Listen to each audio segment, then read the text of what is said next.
lagi di Siraman Kolbu, Sejukan Hati. Baik, untuk menambah pengetahuan kita tentang tema kita pagi hari ini, kita langsung saja panggilkan Ustadz Zaki Mirza, silakan.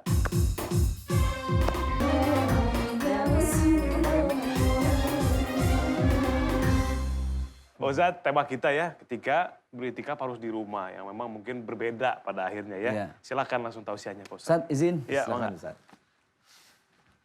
Bismillahirrahmanirrahim. Assalamualaikum warahmatullahi wabarakatuh. Waalaikumsalam warahmatullahi wabarakatuh. Alhamdulillah. Assalatu wassalamu ala rasulillah. La hawla wa la quwata illa billahil aliyil azim. Subhanallah walhamdulillah wa la ilaha illallah wallahu akbar. Allahu akbar walillahil ham. Ketika Allah menciptakan manusia, Allah punya tujuan. Lalu sebenarnya apa tujuan Allah menciptakan kita semua sebagai khalifah yang diamanahkan untuk menjaga muka bumi ini? Tujuannya hanya satu, Allah memerintahkan kita untuk beribadah. A'udzubillahi minasyaitonirrajim. Wa ma khalaqtul jinna wal insa illa liya'budun. Tidaklah aku ciptakan jin dan manusia kecuali untuk beribadah kepadaku. Dan ibadahnya manusia ini tidak hanya dalam bentuk sholat saja. Ibadahnya manusia dalam bentuk sedekah itu ibadah. Ketika kita berzakat itu ibadah. Puasa di bulan Ramadan ibadah. Puasa Senin Kemis juga itu adalah ibadah. Jadi ibadah itu sangat luas. Bahkan senyum saja itu jadi ibadah. Dan subhanallah ternyata ibadah yang paling bisa mendekatkan diri kita kepada Allah Subhanahu wa taala adalah ibadah introspeksi diri. Ibadah evaluasi diri. Dan itulah jalan terdekat menuju Allah Subhanahu wa taala. Jadi ternyata kalau kita bingung mau cari Allah, mau jalan menuju Allah, nggak usah jauh-jauh. Jalan terdekatnya adalah introspeksi diri. Sering-sering mengevaluasi diri. Man arafa nafsahu faqad arafa rabbahu. Barang siapa yang berusaha menyelami dirinya sendiri, maka sebenarnya dia sedang menyelami siapa Tuhannya. Dan ibadah itu dalam Islam disebut dengan i'tikaf. Apalagi udah bulan Ramadan ya. Kita i'tikaf, tapi dengan keadaan sekarang subhanallah. COVID-19, mau nggak mau i'tikaf kita di mana? Di rumah. Kan salah satu syarat beriktikaf itu harus di masjid. Tapi ada kaidah usul fiqh yang mengatakan ad-daruratu tubihul mahzurat. Ternyata yang namanya keadaan darurat, nah ternyata darurat ini dari bahasa Arab, ad-darurah. Darurat itu bisa menghilangkan apa yang memberatkan kita. Sekarang ke masjid, kita i'tikaf, tapi sudah ada arahan dari MUI, dari pemerintah pusat, maka ulama mengatakan ketika dalam situasi seperti ini, maka i'tikaf diperbolehkan di rumah masing-masing dengan syarat dan ketentuan yang tetap berlaku. Maka pemirsa yang dimuliakan oleh Allah Subhanahu wa taala, bagaimana dengan i'tikaf ketika kita di rumah? Perbanyaklah berzikir kepada Allah Subhanahu wa taala. I'tikaf prosesinya adalah senantiasa melafazkan kalimat-kalimat Allah, menyelami diri sendiri, lebih banyak mengoreksi diri sendiri. Karena itulah ternyata jalan terdekat kita menuju Allah Subhanahu wa taala. Maka di bulan Ramadan ini ada sesuatu yang beda, yang mudah-mudahan kita bisa fahami dan kita maklumi bersama. I'tikaf di rumah. Bukankah dengan beriktikaf di rumah, seorang suami lebih bisa mengajak istri dan anak-anaknya lebih fokus. Lebih mengevaluasi diri masing-masing, bermuhasabah. Sehingga i'tikaf di rumah mendapatkan pahala yang lebih mulia di mata Allah Subhanahu wa taala.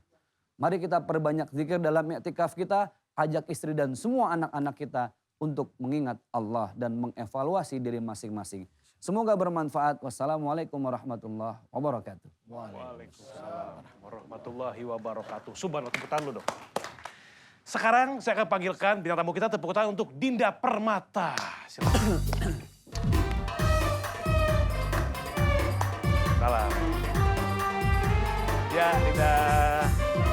Oke, silakan. Dinda duduk dulu.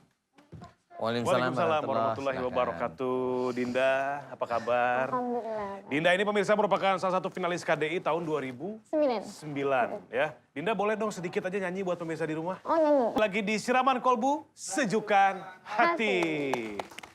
Kita masuk di segmen ngos-ngosan alias ngobrol-ngobrol santai. Tapi ngos-ngosan di sini nggak bikin capek, tapi bikin kita banyak ilmunya dari narasumber kita khususnya atau bintang tamu kita. Dinda, kita ngobrol di depan yuk. Boleh, boleh. Oke, sip. Sini Dinda. Sebelah sini. Boleh. Nah, udah pernah nonton Siraman Kolbu sebelumnya? Udah. Udah ya, alhamdulillah. Udah, Dinda tuh sudah berkeluarga belum? Belum. Masih single? Masih single. Wah, ya Allah. Nanti Ini boleh. nanti mau minta doa sama Ustadz biar gimana? didoakan supaya cepet dapet jodoh. Cepet dapet jodoh. Amin, amin.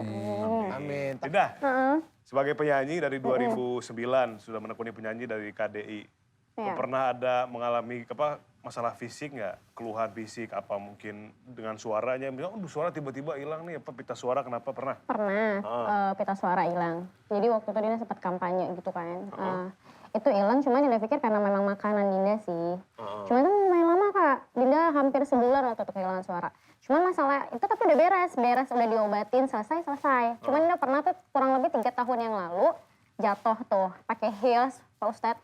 Jatuh dari tangga jadi lumayan serius cederanya. Hampir sebulan juga Dinda ikutin terapi, sampai di X-ray juga tapi nggak kenapa-napa. Tapi sembuh juga setelah ikutin terapi sebulan. Tapi sampai sekarang masih suka sakit tiba-tiba Ustadz. Bagian gitu. kanan. Kaki kanan Dinda. Aduh, lutut apa gimana? Dari lutut ke bawah, betis. Jadi lagi turun tangga, apa naik tangga tadi tuh? Turun terus jatuh. Dan jatuhnya kan pakai heels. Jadi emang benar-benar lumayan. Aduh, buru-buru apa gimana tuh kok bisa jatuh begitu? Kayaknya nggak tahu Dinda juga. Padahal jalannya udah bener-bener banget, udah hati-hati banget. Tapi masih aja jatuh. Ya Allah. Kali waktu sebelum jatuh nolak cowok kali ya? Nah, itu tuh. Ini nanya serius sama gimana Ustaz? Saya biasanya serius. Tapi bener Ustaz. Nah, serius bener? Iya. Oh, abis nolak? Pakai Tapi enggak itu seminggu setelah itu emang. Iya, emang. Seminggu setelah nolak, jatuh. Iya. Kok bisa gitu sih, Pak Ustadz? Hah? Kenapa abis nolak kok bisa jatuh? Itu gimana? Tanyain aja kenapa. Kamu, Dinda kirain lu pertanyaannya bercanda. Dinda nolaknya waktu itu gimana? Baik-baik? Baik-baik kok Ustaz. Dinda nggak gimana-gimana. Ya Maksudnya nolaknya baik tapi kesel juga. Dia waktu pas Dinda putusin, mohon maaf ya, itu reaksinya gimana, Pak? bukan putusin belum jadi. Putusin. Waktu ditolak, itu reaksinya gimana tuh? Tapi dia juga biasa aja sih. Oh ya udah nggak apa-apa gitu. Kita temenan masih bisa temenan kayak gitu aja. Jadi Dinda pikir nggak ada masalah sih Ustaz. Emang nggak ada masalah, saya cuma tanya aja. Tanya, habis mutusin nggak, umpamanya kan gitu tadi. Hanya tanya aja. Tapi kebenaran betul Emang Ustaz. bener, makanya saya tanya. Nah yang bener itu yang bikin sakit itu bukan sama dia sebenarnya. Sama sama orang tua. Sama orang tua. Ini Mbak Dinda, insya Allah ya kalau saya salah dikoreksi. Ada salah satu orang tuanya Mbak Dinda itu kalau Mbak Dinda itu sebenarnya ngasih taunya itu baik. Tapi kadang-kadang namanya juga orang tua kan jengkelin. Jadi ada kesal juga sama orang tua walaupun nggak marah. Hanya itu Bener aja. Ustaz. Betul apa enggak sih? Bener. Bener. Bener banget. Kadang kan kita komunikasi sama orang tua tuh beda ya Ustaz ya. Maksudnya penyampaiannya nanti ditangkapnya sama orang tua kadang berbeda. Padahal Dinda maksudnya tujuannya apa, yang mama tangkap kadang beda kayak gitu. Oh, Ya sama itu mama yang berarti. insya Allah yang benar yang ini. Yang tadi mutusin cowok pas aja saya lihat-lihat kok kayaknya habis ini ya udah saya bikin rame aja gitu. Bener. Iya Ini bener. saya ingat-ingat tuh saya jatuh tuh. Oh iya sih bener Pak Ustadz ya. Apa? Tapi sekarang Dinda juga lagi jatuh Ustaz. Jatuh apa nih? Jatuh cinta. Hey. Ini kan anugerah.